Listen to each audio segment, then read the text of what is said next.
Fala, gente, tudo bem com vocês? Welcome back to my channel. Let's go!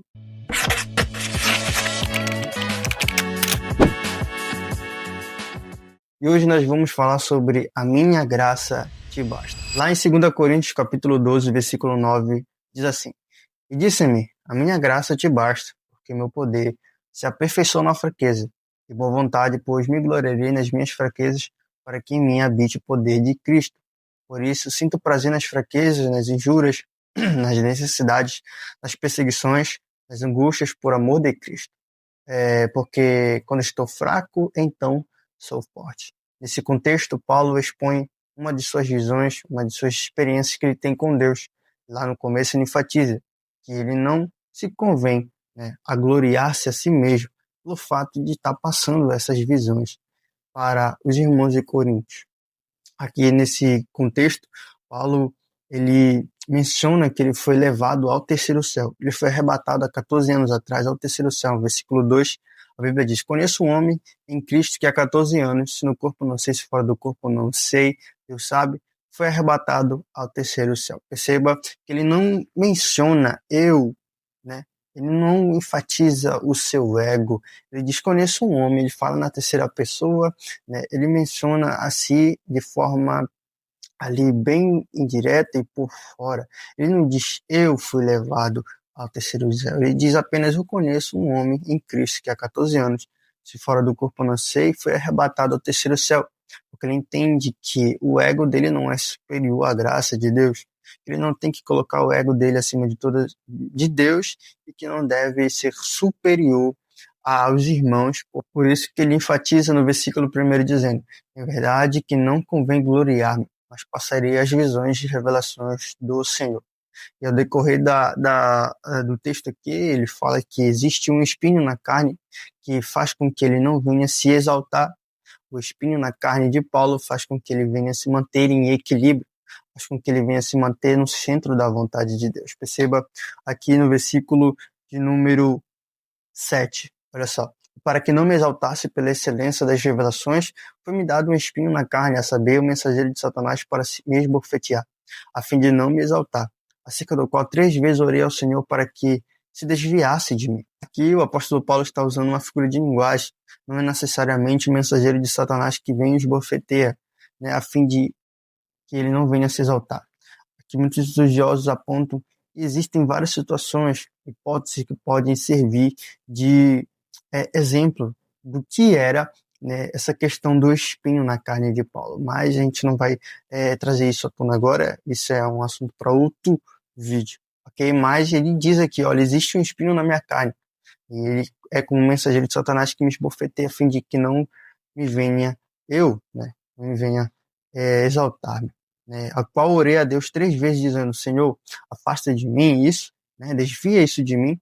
E aí ele menciona aqui que a resposta de Deus foi: a minha graça te basta e o meu poder se aperfeiçoa na fraqueza. Então, o apóstolo Paulo, ele não se gloria, apesar de ter revelações de Deus diferente de muitos outros irmãos. Ele não se coloca como superior, ele se coloca num lugar de servo, de humilde, dizendo: a graça de Deus me proporciona tudo isso que eu estou vivendo e que eu vivi como experiência no passado, e eu só apenas estou passando para vocês essa informação. Não quero me gloriar, porque não tenho motivo de me gloriar, porque se tenho revelações é por conta de Cristo Jesus. E a gente, na nossa geração, a gente acaba querendo tomar o primeiro lugar, a primazia de tudo, dizer eu faço, eu prego, eu canto, eu adoro, eu ensino, eu doutrino, enfim. Mas Paulo diz: olha, conheço um homem, ele não coloca seu ego em superior à graça de Deus, ele coloca a graça de Deus superior à sua vontade.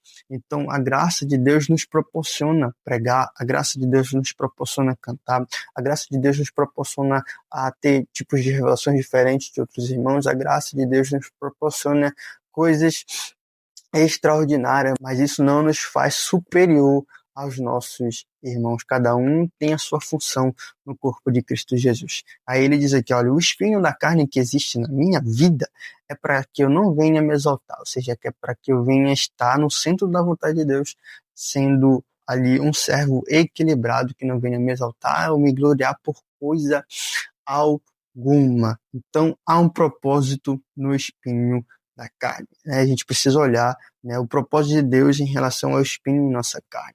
Se você tem um espinho na carne, se eu tenho um espinho na carne, é porque existe um propósito de Deus para nos manter no centro da sua vontade, para nos manter no centro do seu querer, para nos manter em equilíbrio. Ele responde: a minha graça te basta. O meu poder se aperfeiçoa na sua fraqueza. A graça de Deus te basta, meu irmão, minha irmã. E o poder dele se aperfeiçoa na sua fraqueza. Alguém olha e diz: como consegue caminhar? Como consegue ir à igreja? Como consegue ainda continuar pregando, cantando, adorando, servindo ao Senhor, com tantas circunstâncias de fraqueza e diversidade da vida?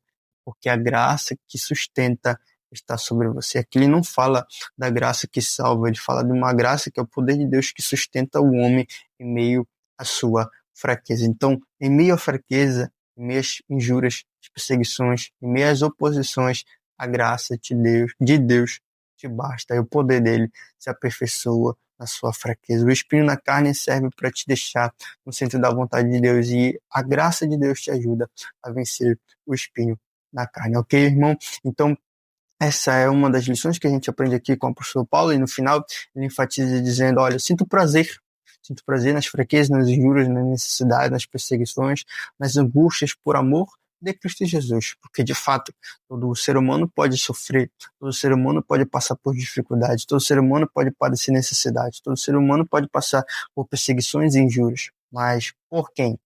Então ele diz: por amor de Cristo, por amor de Cristo. Sofrer por Cristo, para Paulo, é um privilégio. Tanto que ele diz: viver para mim é Cristo, morrer para mim é lucro. Então ele sente prazer em sofrer por amor a Cristo Jesus.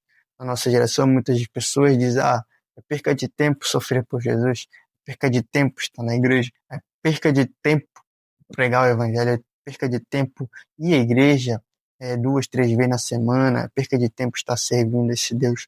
Para eles é perca de tempo, mas para nós que servimos a Jesus, sabemos que é perca de tempo não fazer isso que nós fazemos, entende? E a Bíblia diz que adianta o homem ganhar o mundo todo e perder a sua alma. Então, sofrer por amor a Cristo é um privilégio. Sofrer por amor a Cristo é um privilégio do apóstolo Paulo. O próprio Jesus disse lá no Sermão da Montanha: olha, alegrai-vos, né, se vos perseguirem e disserem todo mal contra vós por minha causa. Lembra que antes perseguiram os profetas que vieram antes de vós. Exaltai-vos e alegrai-vos, porque é grande o vosso galardão no céu. Então, a graça de Deus te basta, e o poder dele se aperfeiçoa na sua fraqueza. Está difícil, irmão, eu sei. Está complicado de caminhar, entendo, mas Jesus está dizendo: a minha graça te é suficiente. Então, espero que você tenha curtido, gostado desse conteúdo. Deus te abençoe poderosamente. Comente aí embaixo, deixe seu like. Se você tiver dúvida, também pergunte aí embaixo, tá bom?